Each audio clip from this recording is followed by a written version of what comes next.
OBD de trouble code description technique fuite de l'injecteur du cylindre 2. Qu'est-ce que cela signifie?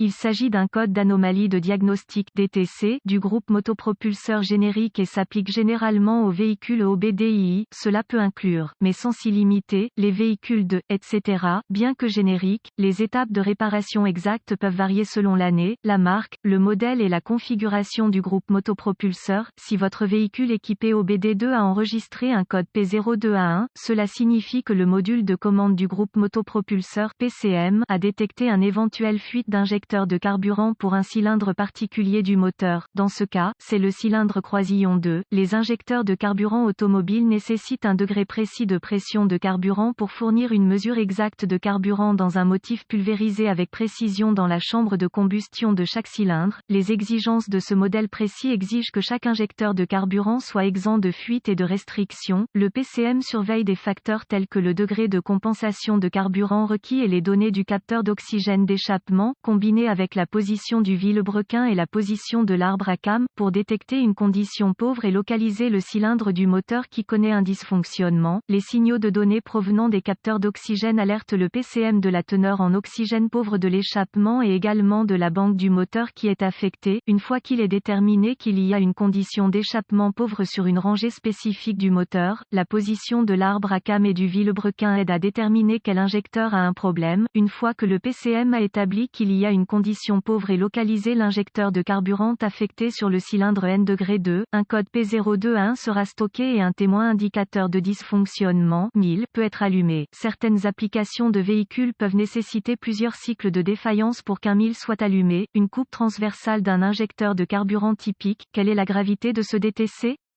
Un P02A1 doit être classé comme grave car un carburant pauvre pourrait endommager la culasse ou le moteur. Quels sont certains des symptômes du code? Les symptômes d'un code de panne P02A1 peuvent inclure diminution des performances du moteur, réduction de la consommation de carburant, code d'échappement maigre. Les codes de raté d'allumage peuvent également être stockés. Quelles sont certaines des causes courantes du code? Les causes de ce code d'injecteur de carburant P02A1 peuvent inclure injecteur de carburant défectueux et ou qui fuit, circuit S d'injection de carburant ouvert ou court-circuité, capteur S d'oxygène défectueux, PCM ou erreur de programmation, débit massique d'air MAF ou capteur de pression d'air du collecteur MAP. Échec. Quelles sont les étapes de dépannage du P02A1?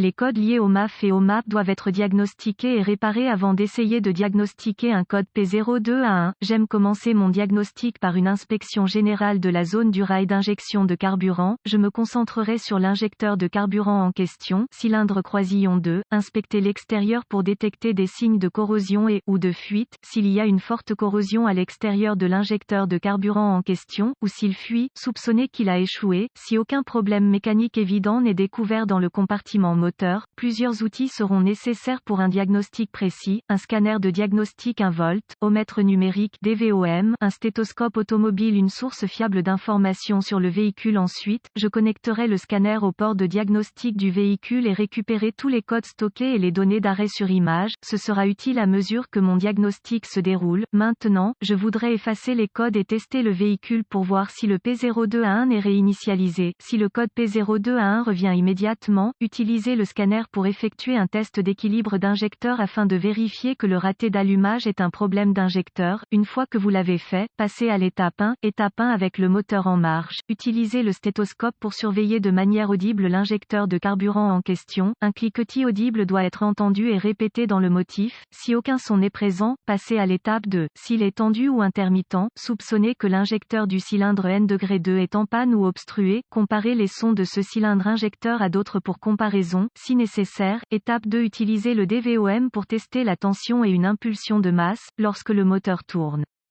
La plupart des fabricants utilisent un système de tension de batterie constante sur une borne de l'injecteur de carburant et une impulsion de masse du PCM appliquée à l'autre borne au moment approprié. Aucune tension n'est découverte au niveau du connecteur de l'injecteur de carburant en question. Utilisez le DVOM pour tester les fusibles et relais du système. Remplacez les fusibles et ou les relais si nécessaire. J'aime tester les fusibles du système avec le circuit sous charge. Un fusible défectueux qui semble bon lorsque le circuit n'est pas chargé. Clé allumée, moteur arrêté, peut échouer avec le circuit chargé, clé allumée, moteur tournant. Si tous les fusibles et relais du système sont bons et qu'aucune tension n'est présente, utilisez la source d'information de votre véhicule pour remonter le circuit jusqu'au contacteur d'allumage ou au module d'injection de carburant, le cas échéant. Remarque: soyez prudent lorsque vous testez, remplacez les composants du système de carburant haute pression.